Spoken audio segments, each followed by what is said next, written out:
ನಮಸ್ಕಾರ. ಯುದ್ಧ ಅಂದ್ರೆ ಕೇವಲ ಸೈನಿಕರು, ಗಡಿಗಳು, ಅಸ್ತ್ರಗಳು ಅಷ್ಟೇನಾ? ಖಂಡಿತ ಇಲ್ಲ. ಒಂದು ದೇಶವನ್ನ ಯುದ್ಧ ಮಾಡದೆಯೇ ನಾಶ ಮಾಡೋಕೆ ಸಾಧ್ಯ ಇದೆ. ಅದು ಹೇಗೆ ಅಂದ್ರೆ ಆ ದೇಶದ ಆರ್ಥಿಕತೆಯ ಮೇಲೆ ನೇರ ದಾಳಿ ಮಾಡುವ ಮೂಲಕ. ಇವತ್ತು ನಾವು ಮಾತಾಡೋಕೆ ಹೊರಟಿರೋದು ಭಾರತ ಎದುರಿಸಿದ ಅತಿದೊಡ್ಡ ಆರ್ಥಿಕ ಭಯೋತ್ಪಾದನೆಯ ಬಗ್ಗೆ. ನಕಲಿ ನೋಟುಗಳನ್ನೇ ಅಸ್ತ್ರವಾಗಿಸಿಕೊಂಡು ನಮ್ಮ ದೇಶವನ್ನ ಒಳಗಿನಿಂದಲೇ ದುರ್ಬಲಗೊಳಿಸಲು ನಡೆದ ಒಂದು ನೆರಳಿನ ಯುದ್ಧದ ಕಥೆಯಿದು.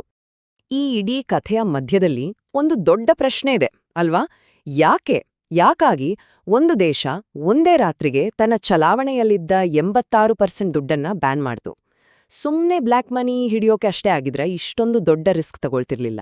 ಇಲ್ಲ, ಇದರ ಹಿಂದೆ ಅದಕ್ಕಿಂತಲೂ ದೊಡ್ಡ ಒಂದು ಭಯಾನಕ ಕಾರಣ ಇತ್ತು. ಹೌದು, 2016ರ ಆ ನೋಟು ಅಮಾನ್ಯೀಕರಣ ಅದು ಕೇವಲ ಒಂದು ಆರ್ಥಿಕ ನೀತಿ ಆಗಿರಲಿಲ್ಲ. ಅದು ಹಲವು ವರ್ಷಗಳಿಂದ ಭಾರತದ ವಿರುದ್ಧ ಸದ್ದಿಲ್ಲದೆ ನಡೀತಿದ್ದ ಒಂದು ನೆರಳಿನ ಯುದ್ಧದ ಕ್ಲೈಮ್ಯಾಕ್ಸ್ ಆಗಿತ್ತು.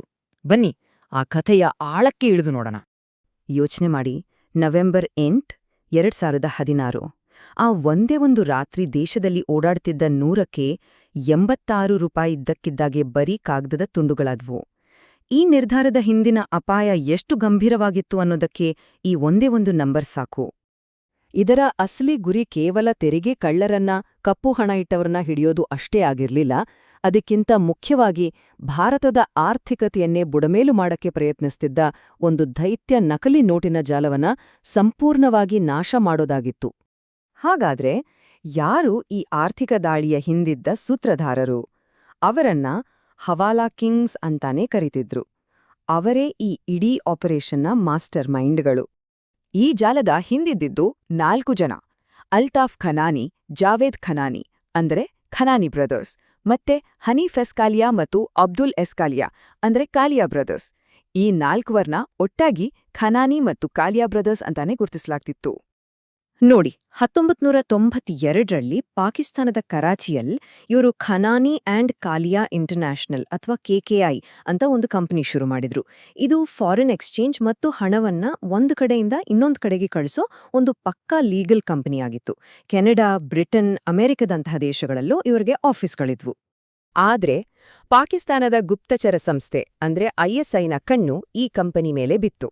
ಆರೋಪಗಳ ಪ್ರಕಾರ ಭಾರತವನ್ನ ಆರ್ಥಿಕವಾಗಿ ಕುಗ್ಗಿಸೋಕೆ ISI ಈ ಕಂಪನಿಯ ದೊಡ್ಡ ನೆಟ್ವರ್ಕ್ ಅನ್ನ ಬಳಸ್ಕೊಳ್ಳೋಕೆ ಶುರು ಮಾಡ್ತು.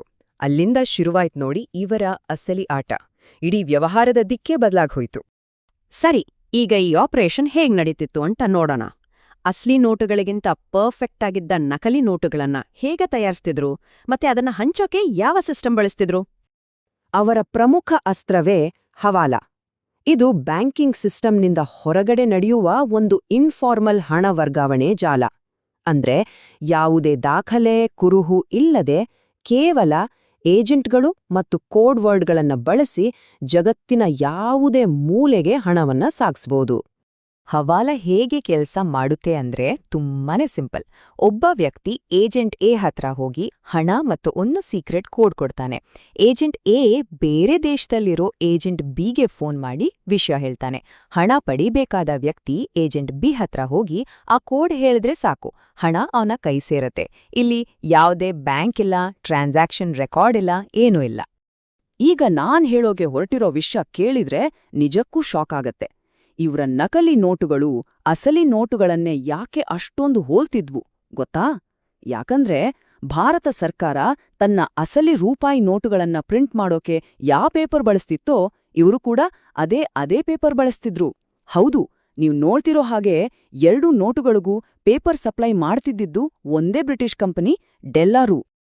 ಆರೋಪ ಏನಂದ್ರೆ ಪಾಕಿಸ್ತಾನ್ ತನ್ನ ಕರೆನ್ಸಿ ಪ್ರಿಂಟ್ ಮಾಡಕ್ಕೆ ಬೇಕಿರೋದಕ್ಕಿಂತ ಜಾಸ್ತಿ ಪ್ರಮಾಣದ ಪೇಪರ್ಗೆ ಡೆಲಾರು ಕಂಪನಿಯಿಂದ ಆರ್ಡರ್ ಮಾಡಿ ಆ ಹೆಚ್ಚುವರಿ ಪೇಪರನ್ನ ISI ಮೂಲಕ ಈ ನಕಲಿ ನೋಟು ತಯಾರಿಕರಿಗೆ ಸಪ್ಲೈ ಮಾಡ್ತಿತ್ತು. ಇದರಿಂದಾಗಿ ಅಸಲಿಯಾದು ನಕಲಿಯಾದು ಅಂತ ಪತ್ತೆ ಹಚ್ಚೋದೇ ಬಹುತೇಕ ಅಸಾಧ್ಯವಾಗಿತ್ತು. ಈ ಖನಾನಿ ಮತ್ತು ಕಾಲಿಯಾ ಬ್ರದರ್ಸ್ ಜಾಲ ಬರೀ ನಕಲಿ ನೋಟಿಗೆ ಸೀಮಿತ ಆಗಿರ್ಲಿಲ್ಲ. ಅದು ಭಯೋತ್ಪಾದನೆ ಮತ್ತು ಅಪರಾಧದ ಒಂದು ಗ್ಲೋಬಲ್ ನೆಟ್ವರ್ಕ್ ಆಗಿ ಬೆಳೆದಿತ್ತು. ಇವರ ಪಾರ್ಟ್ನರ್ಸ್ ಲಿಸ್ಟ್ ನೋಡಿದ್ರೆ ತಲೆ ತಿರುಗುತ್ತೆ. ದಾವೂದ್ ಇಬ್ರಾಹಿಂನ ಡಿ ಕಂಪನಿ, ಲಷ್ಕರ್ ಎ ತೊಯ್ಬಾದಂಥ ಟೆರರಿಸ್ಟ್ ಗ್ರೂಪ್ಗಳು, ಮೆಕ್ಸಿಕೋ ಮತ್ತೆ ದಕ್ಷಿಣ ಅಮೆರಿಕಾದ ಡ್ರಗ್ ಮಾಫಿಯಾಗಳು, ಅಷ್ಟೇ ಯಾಕೆ ಭಾರತದ ಒಳಗೇ ಇದ್ದ ಕೆಲವು ಭ್ರಷ್ಟ ರಾಜಕಾರಣಿಗಳು ಮತ್ತು ಕ್ರಿಮಿನಲ್ಸ್ ಕೂಡ ಇವ್ರ ಜೊತೆ ಕೈಜೋಡಿಸಿದ್ರು ಅಂತ ಹೇಳಲಾಗುತ್ತೆ. ಈ ಜಾಲದ ಎಫೆಕ್ಟ್ ಎಷ್ಟಿತ್ತು ಗೊತ್ತಾ? 2010ರ ಹೊತ್ತಿಗೆ ಪ್ರತಿ ವರ್ಷ ಅಂದಾಜು 2,000 ಕೋಟಿ ರೂಪಾಯಿ ಮೌಲ್ಯದ ನಕಲಿ ನೋಟುಗಳು ಭಾರತದ ಎಕನಾಮಿಗೆ ಬಂದು ಸೇರ್ತಾ ಇದ್ವು. ಯೋಚನೆ ಮಾಡಿ, ಇದು ದೇಶದ ಆರ್ಥಿಕ ವ್ಯವಸ್ಥೆಯನ್ನೇ ಕುಸಿಯುವಂತೆ ಮಾಡುವಷ್ಟು ದೊಡ್ಡ ಮೊತ್ತ. ಈಗ ಬರೋದು ಅತ್ಯಂತ ಆತಂಕಕಾರಿ ವಿಷಯ. ಈ ನಕಲಿ ನೋಟಿನ ದಂಧೆಯಿಂದ ಬಂದ ಲಾಭವನ್ನ ಭಯೋತ್ಪಾದಕ ಚಟುವಟಿಕೆಗಳಿಗೆ ಫಂಡಿಂಗ್ ಮಾಡ್ಲಾಗ್ತಿತ್ತು. 2008ರಲ್ಲಿ ಭಾರತವನ್ನೇ ನಡುಗಿಸಿದ್ದ ಸರಣಿ ಬಾಂಬ್ ದಾಳಿಗಳ ಹಿಂದೆ ಇದೇ ಜಾಲದ ಹಣಕಾಸಿನ ನೆರವಿತ್ತು ಅನ್ನೋದು ಅತ್ಯಂತ ಗಂಭೀರವಾದ ಆರೋಪ. ಇಷ್ಟೆಲ್ಲ ಆದ್ಮೇಲೆ ಈ ಬೃಹತ್ ಅಪರಾಧ ಸಾಮ್ರಾಜ್ಯದ ಅಂತ್ಯ ಹೇಗಾಯ್ತು? ಭಾರತ ಹಾಕಿದ ಒಂದೇ ಒಂದು ನಡೆ ಇಡೀ ಆಟಕ್ಕೆ ಚೆಕ್ ಮೇಟಿಟ್ಟ ಹಾಗೆ ಆಯ್ತು. ನೋಡಿ ಏನಾಯ್ತು ಅಂತ. ನವೆಂಬರ್ 8, 2016ಕ್ಕೆ ಭಾರತ ನೋಟು ಅಮಾನ್ಯೀಕರಣ ಘೋಷಣೆ ಮಾಡಿದ ತಕ್ಷಣ ಅವರ ಹತ್ರ ಇದ್ದ ಕೋಟ್ಯಾಂತರ ರೂಪಾಯಿ ನಕಲಿ ನೋಟುಗಳು ಕಸಕ್ಕಿಂತ ಕಡೆಯಾದವು. ಸರಿಯಾಗಿ 1 ತಿಂಗಳ ನಂತರ ಡಿಸೆಂಬರ್ 2016ರಲ್ಲಿ ಈ ಜಾಲದ ಪ್ರಮುಖನಾದ ಜಾವೇದ್ ಖನಾನಿ ಒಂದು ಎತ್ತರದ ಬಿಲ್ಡಿಂಗ್ನಿಂದ ಬಿದ್ದು ನಿಗೂಢವಾಗಿ ಸತ್ತೋದ. ಇದರ ನಂತರ ಈ ಖನಾನಿ ಕಾಲಿಯಾ ಸಾಮ್ರಾಜ್ಯ ಸಂಪೂರ್ಣವಾಗಿ ಕುಸಿದ್ಬಿತ್ತು. ಜಾವೇದ್ ಖನಾನಿಯನ ಸಾವು ಇವತ್ತಿಗೂ ಒಂದು ದೊಡ್ಡ ಮಿಸ್ಟ್ರಿ. ಅದು ಆಕ್ಸಿಡೆಂಟಾ, ಸೂಸೈಡಾ ಅಥವಾ ಆತನನ್ನೇ ಮುಗಿಸ್ಬಿಟ್ರಾ? ಅವನ ಫ್ಯಾಮಿಲಿ ಅದು ಆಕ್ಸಿಡೆಂಟ್ ಅಂದ್ರು, ಪೊಲೀಸರು ಸೂಸೈಡ್ ಅಂತ ಕೇಸ್ ಕ್ಲೋಸ್ ಮಾಡಿದ್ರು.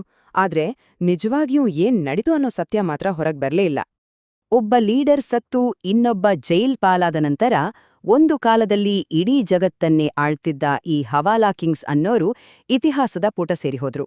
ಭಾರತದ ಒಂದು ದಿಟ್ಟ ಹೆಜ್ಜೆ ಅವರ ಇಡೀ ಸಾಮ್ರಾಜ್ಯವನ್ನೇ ನಾಶ ಮಾಡಿತ್ತು. ಕೊನೆಯದಾಗಿ ಒಂದು ಪ್ರಮುಖ ಪ್ರಶ್ನೆ ನಮ್ಮುಂದೆ ಉಳಿಯುತ್ತೆ.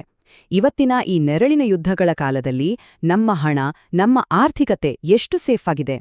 ದೇಶದ ಭದ್ರತೆ ಅಂದ್ರೆ ಕೇವಲ ಗಡಿ ಕಾಯೋದಲ್ಲ.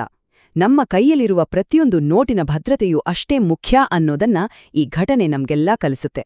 ಇದರ ಬಗ್ಗೆ ನಾವು ಗಂಭೀರವಾಗಿ ಯೋಚಿಸಲೇಬೇಕು.